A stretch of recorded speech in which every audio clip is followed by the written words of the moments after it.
Live in just a second here. All right. Welcome to episode number 42 of WMMA Scene Report. We'll show where we talk about, everything that's been going on the last week in women's mixed martial arts. So first up, let's get to this past weekend's events. First up, we have Friday night UFC on ESPN 6, Reyes versus Weidman, better known as UFC Boston. Two ladies fights. First up at flyweight, Molly McCann defeated Diana Belbita by unanimous decision. McCann climbed to 10-2. Belbita fell to 13-5. That makes win number 3 straight for Molly McCann. She keeps showing a lot of improvement in each of her bouts. Next up, also at flyweight, Macy Barber defeated Gillian Robertson via TKO at 3 minutes 4 seconds of the first round. Barber climbed to 8-0. Robertson fell to 7-4, and we'll talk about Barber in a little bit if you happen to see the thumbnail. I'm going to keep going. Up next, UAE Warriors 3 had a ladies card I found out about afterwards. I haven't seen this fight yet. Don't know where it's available. At 115 pounds, Yedam Sa defeated Veronica Zygmunt via unanimous decision. Sa climbed to 6-2. Zygmunt fell to 5-4. Then at Judo Brazil, number 97, looks like they had two ladies fights. First up at 115, Andressa Romero defeated Kenia Santana via unanimous decision. Romero climbed to 3-0. Santana fell to 2-2. And then in the main event, Julia Polastri defeated Invicta veteran Jessica Del Boni via knockout in round 2. Polastri climbed to 7-2. Del Boni fell to 9-2. And I'm trying to think of who I saw had this on Twitter. They had the knockout, and it was vicious, guys. If you can look up that clip, go find it. Polastri versus Del Boni at Judo Brazil 97. You won't be disappointed. And then Sunday morning, Pancrase 309 had a pair of ladies fights. Both, well, no, I'm sorry. Thought they're both in the same division. But first up at 125 pounds, Raika Emiko defeated Anna Carolina via split decision. Emiko climbed to 11-6. Carolina fell to 6-8. And then at bantamweight, 135 pounds, Tatiana Fontes defeated Yoko Higashi via split decision. Fontes climbed to 4-1. Higashi fell to 4-2. So obviously some very close fights there at Pancrase 309. And then Tuesday morning, had Deep Jewels 26. I did a full review for this entire event. If you want to watch it, you can go do that later on. We'll just quickly go over the results here. Jessica Tamada defeated Katori Tamiya via unanimous decision. That was at minimum weight, 97 pounds. Tamada fell to 17-10. Tamiya fell to 1-1. Tamada still finding wins at 52 years old. At super atomweight, 108 pounds, Otoa Nagao defeated Nanaka Kawamura via unanimous decision. Nagao climbed to 2-1. Kawamura fell to 2-5. This was a robbery, in my opinion. It highlighted on some stupid rules that Deep Jewels has. The fight was ruled a draw after 2 rounds, but Deep Jewels has a must decision rule where the judges then just arbitrarily give a win to one of the fighters. So, stupid. And then the next fight had the exact same thing. Also at super atomweight, Mizuki Furuse defeated Pan Hui via split decision. They went to a draw. 2 judges saw it for Furuse. one judge saw it for Pan Hui, also known as Kai. Ferruce climbed to 7-7. Pan Hui fell to 5-5. Then after that, we had 5 straight finishes. First up, at atom weight, Jun Park defeated Emi Sato via TKO due to ground punches at 2 minutes and 36 seconds of the first round. Park climbed to 6-6. Sato, fell to 4-4. Up next at flyweight, we had a squash match. Yukari Nabe defeated Kyujai Prachimwong via TKO at 3 minutes 15 seconds round 1. Nabe climbed to 7-3. Prachimwong fell to 0-4. Then we went back down to atom weight. Suwanon Amptharocket Boonsorn defeated Yunha Hong via armbar submission. Minute 37 seconds of the first round. Boonsorn climbed to 4-2. Hong fell to 3-5. Snapped a 3-fight winning streak for Hong. Then in the feature bout, Kana Watanabe defeated Hyun Khan in a squash match via submission due to rear naked choke. Minute 48 seconds of round 1. Watanabe climbed to 8-0. Khan fell to 0-1. Then in the co-main event, Rin Nakai stepped in on 24 hours notice to replace King Reina, who failed to make weight by over 2 kilos. Rin Nakai defeated Tatapa Junsuk Plung via submission due to armbar at 3 minutes 20 seconds of the first round. Nakai climbed to 22-2. Junsuk Plung fell to 0-1. So another squash match.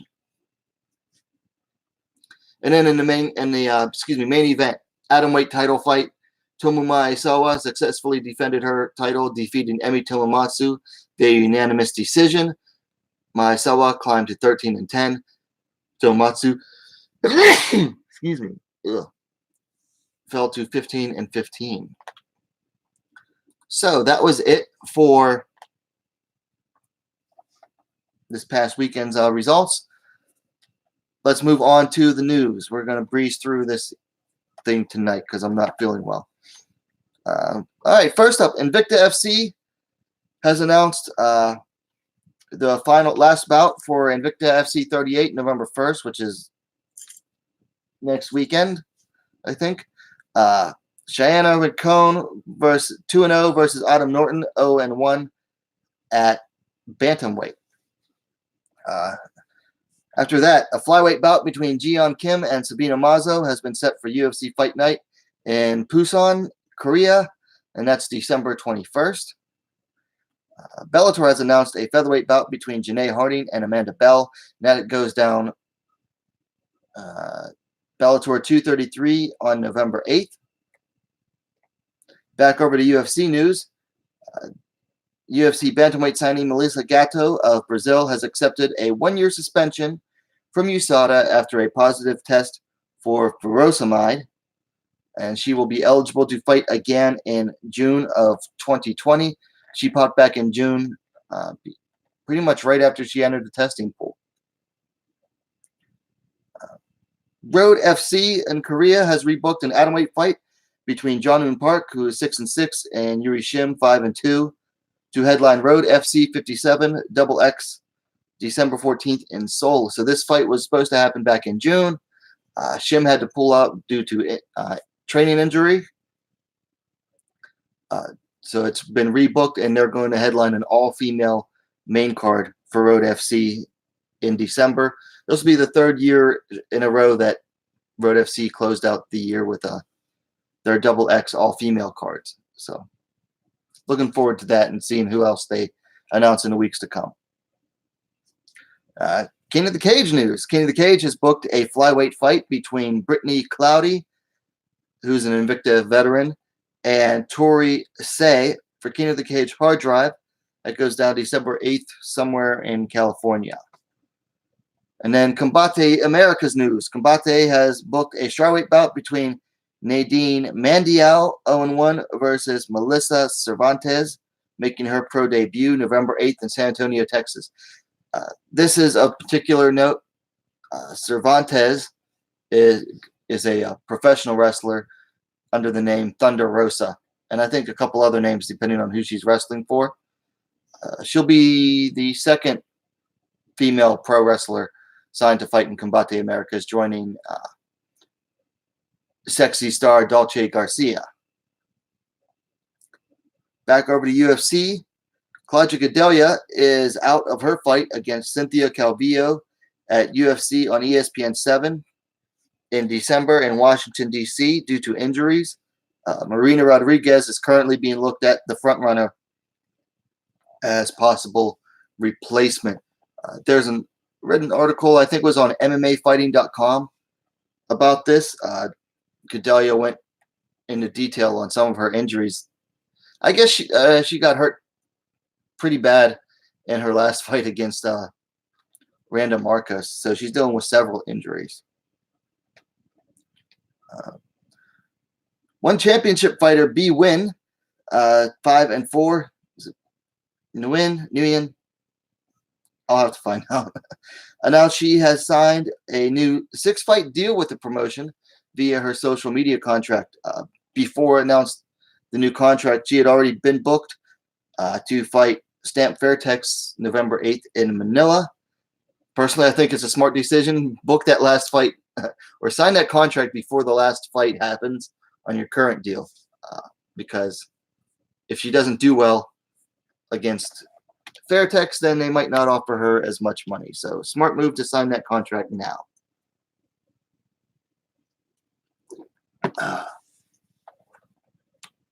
And then finally, Bellator has booked a flyweight bout between Juliana Velasquez and Bruna Ellen, and that's going to be on their event in December in Hawaii on the undercard of McFarlane versus Jackson.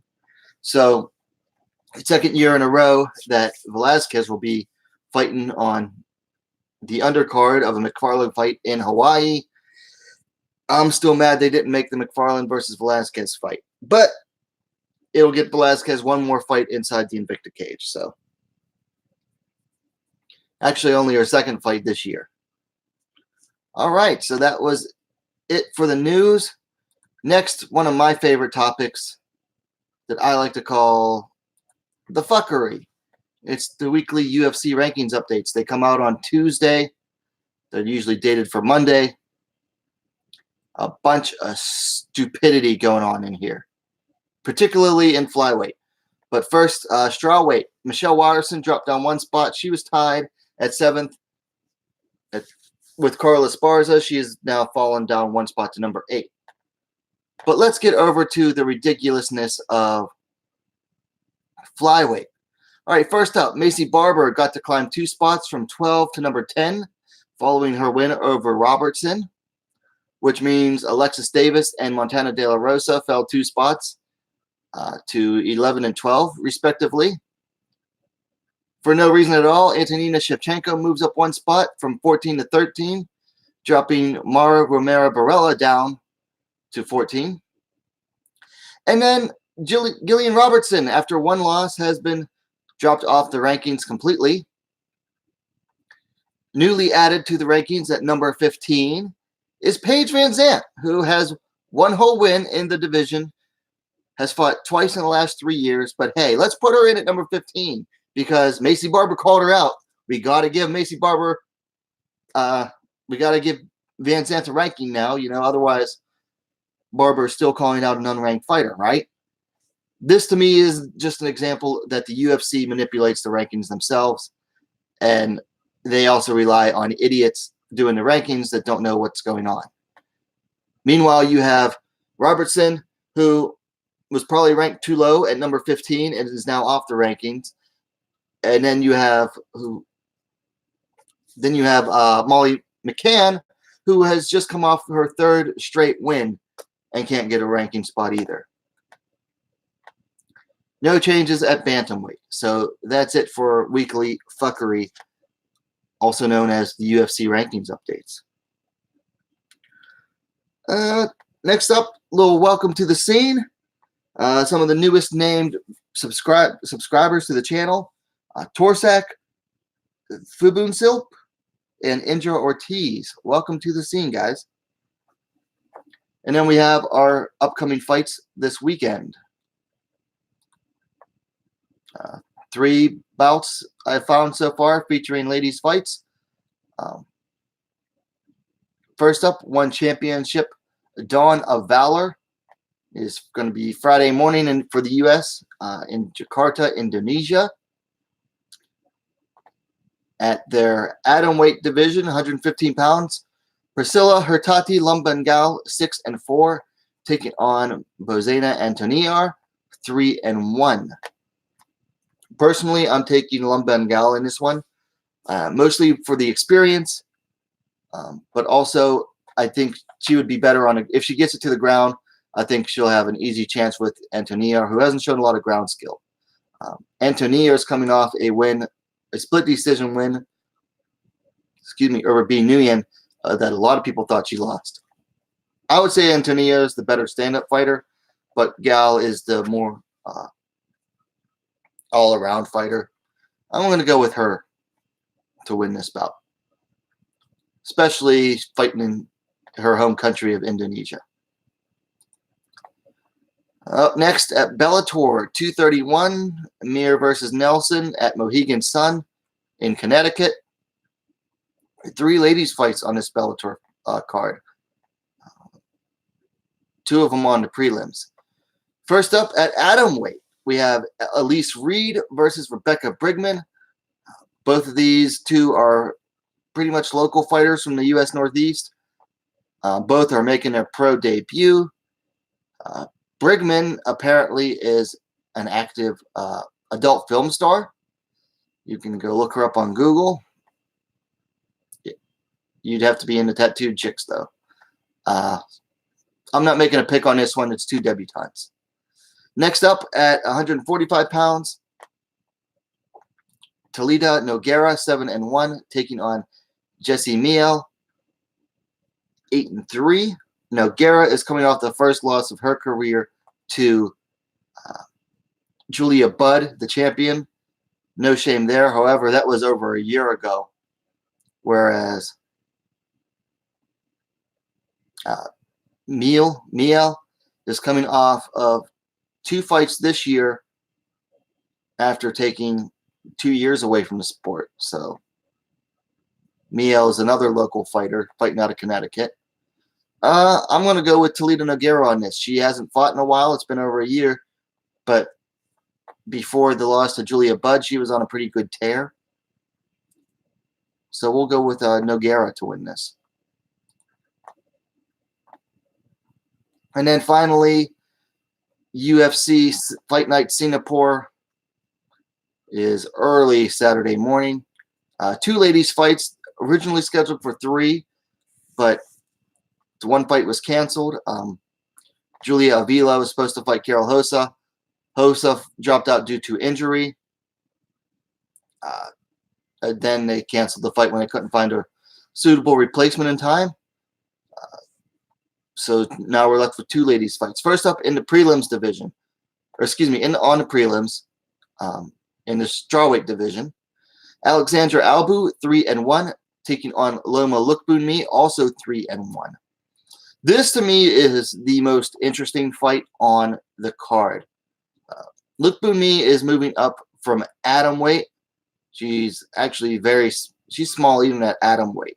Looking at the stats, Albu's coming off her first loss to Emily Whitmire by decision. No, rear naked choke. And then Lookboonmee is coming off a win over Monique Adriani at Invicta about 4 months back. Looking at the stats, Albu's only an inch taller than Lookboonmee at 5'2" to 5'1". They have an identical reach of 62 inches, according to Topology. This, to me, though, is a smaller, highly skilled technician taking on a bigger, stronger, naturally athletic fighter who's not as skilled. This is basically another to me, this is like another Robertson versus Barber fight. Personally, I'm taking Lookboomy on this one. I think she is just that much more technical that she should be able to overcome the natural athleticism of Albu. Now, if Albu can get her down onto the ground, she definitely have a better chance. I'm still taking Lookboomy though. And then also at strawweight, Randa Marcos coming in on somewhat short notice, replacing Yan Xiaonan. She's taking on Ashley Yoder. Marcos 9-7-1, Yoder 7-4. Marcos coming off a loss here. Yoder coming off of 2 straight wins, which hasn't happened for her in quite a while. Over Amanda Cooper and then Shiri Kondo. Looking at the stats here, Marcos is the older fighter by 2 years, 34-32. Yoder is the taller fighter, 5'7" to 5'4", with 3-inch reach advantage, 66.5 inches to 63.5 inches for Marcos. I gotta go with Randa Marcos here. She's very inconsistent. She usually goes win-loss, and she's coming off a loss here, so I don't think she's ever lost 2 in a row in the UFC. And also, she just has a more consistent style. I mean, I know that sounds weird. She's an inconsistent fighter in that she's hot and cold. But I'd say her style is a little more consistent than Yoder's.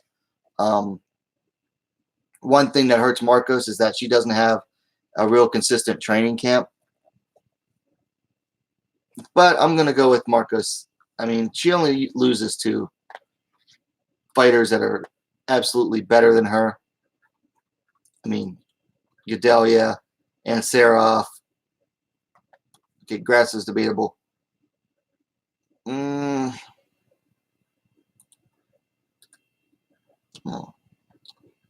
Yeah, I just feel more comfortable with Randa Marcos in this. And plus, she doesn't lose twice in a row. She doesn't win twice in a row, but she definitely doesn't lose twice in a row. So I'm going with Randa Marcos on this one to beat Ashley Yoder. So that's it for the upcoming fights this weekend. So I want to talk a little bit about Macy, the future Barber, coming off a nice win this past weekend over Gillian Robertson. So she got the win, first round TKO. You know, one thing I do like about Barber is that she is a finisher. She goes for the finish.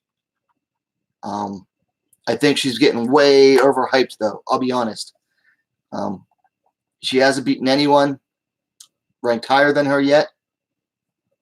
Robertson was actually ranked below her, which was kind of silly, considering Robertson had more wins in the division than Barber did.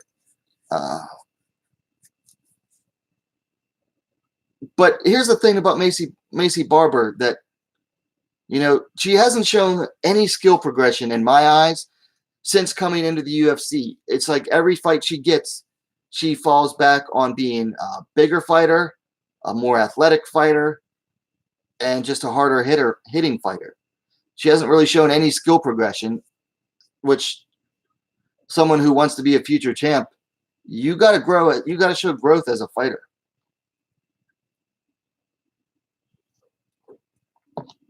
And then, of course, she's talking about leading up to the fight during fight week. She's at the media event with the media scrum. She's claiming, oh, I'd dominate Weili Zhang, and I'd have a good back and forth fight, but I'd win versus Valentina Shevchenko. Okay, I'm all for a fighter being confident, but there's a line between confidence and delusion. First of all, how are you going to beat Weili Zhang when you can never make 115? You had 6 fights at 115. You missed weight 3 of them. One of them you missed by like 8 pounds. Was it 8? Let me see here. I'm pretty sure it was 8 pounds. It was one of her LFA fights.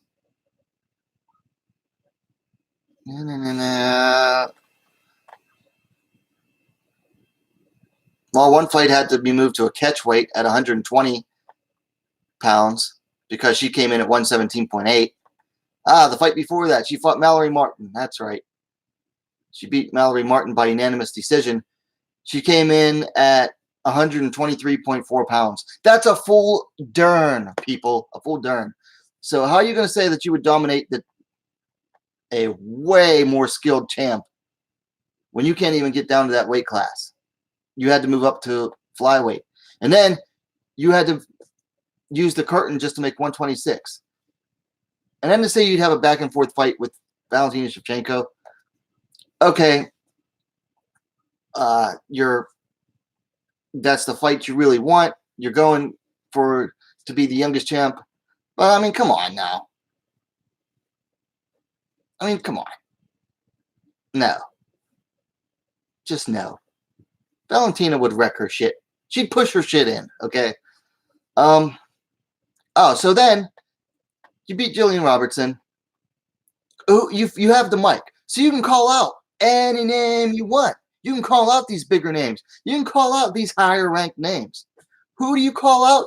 You call out PVZ again. PVZ, who is unranked, who has had 2 fights in 3 years because she keeps breaking her arm.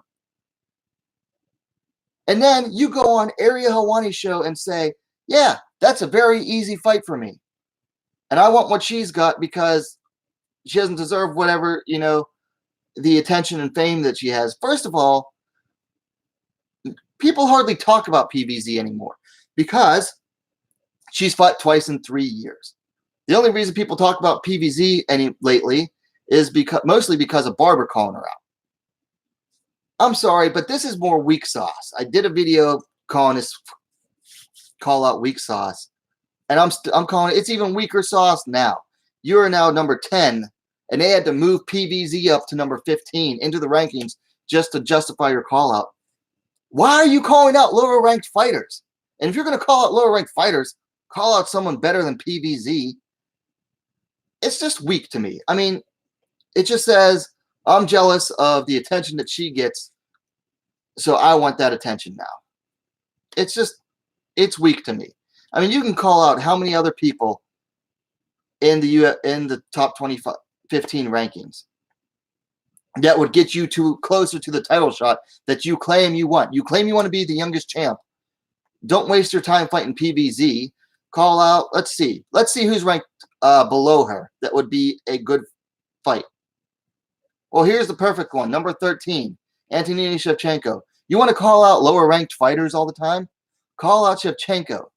Because take it from Betchko Hea, there is no quicker way to a title shot than a good storyline. Because Betchko Hea fought, first she fought Jessamine Duke.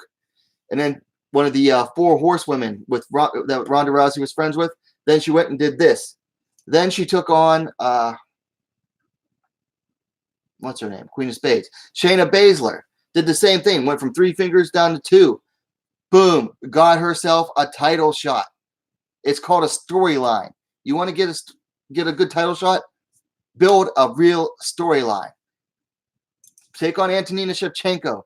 Prove that you're a skilled fighter because you've got to be a skilled fighter to beat Shevchenko.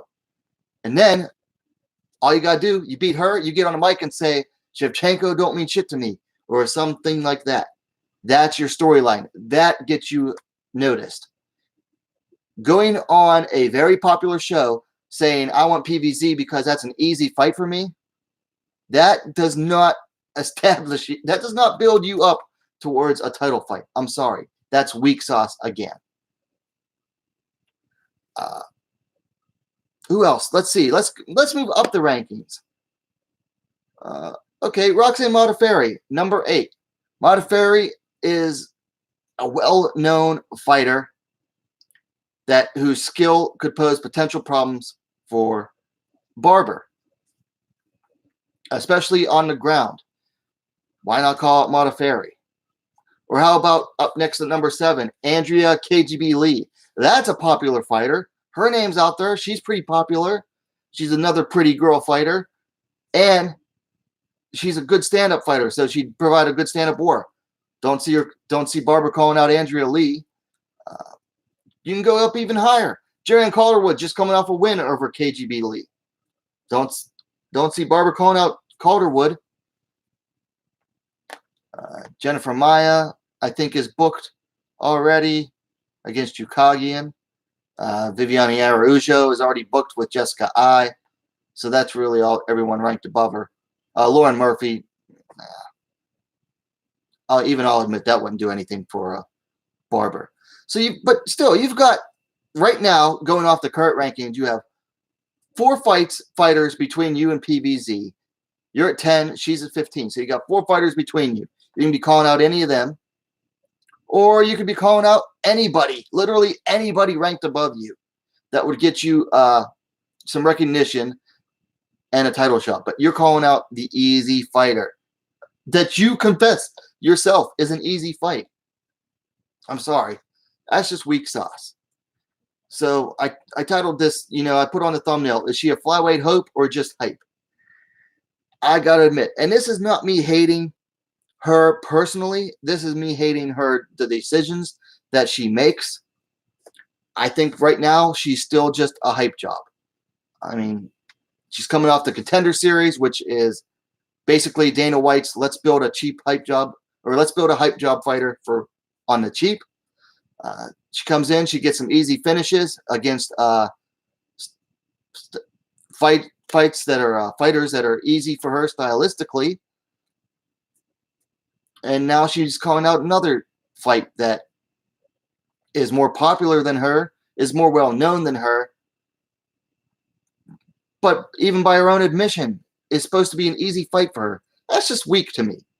I mean, you're saying you're going to be the youngest champion in the history of the UFC. You're trying to beat John Jones's record.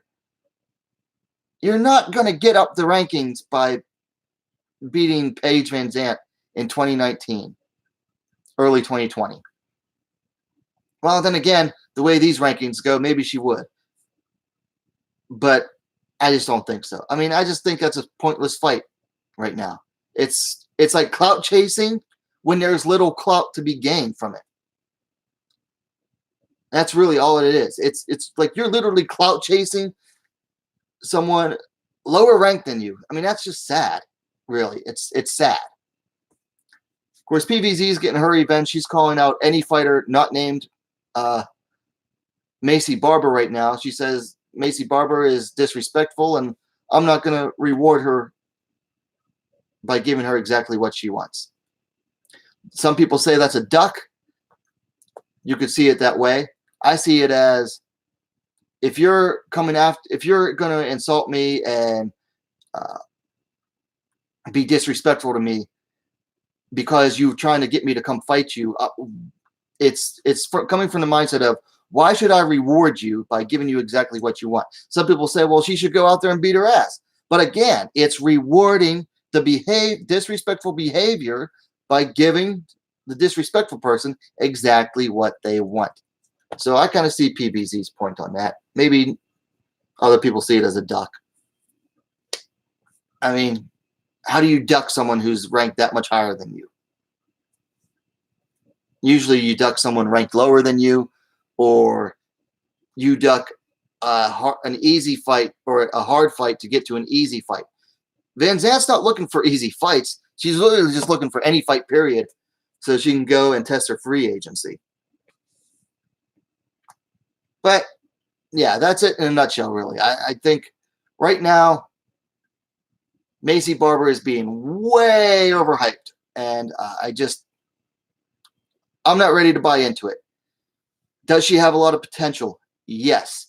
Is she a prospect? Yes. But I want to see some real skill progression from her. She's not showing it after over a year at Rufus Sport. Personally, I think she made a mistake going to that gym.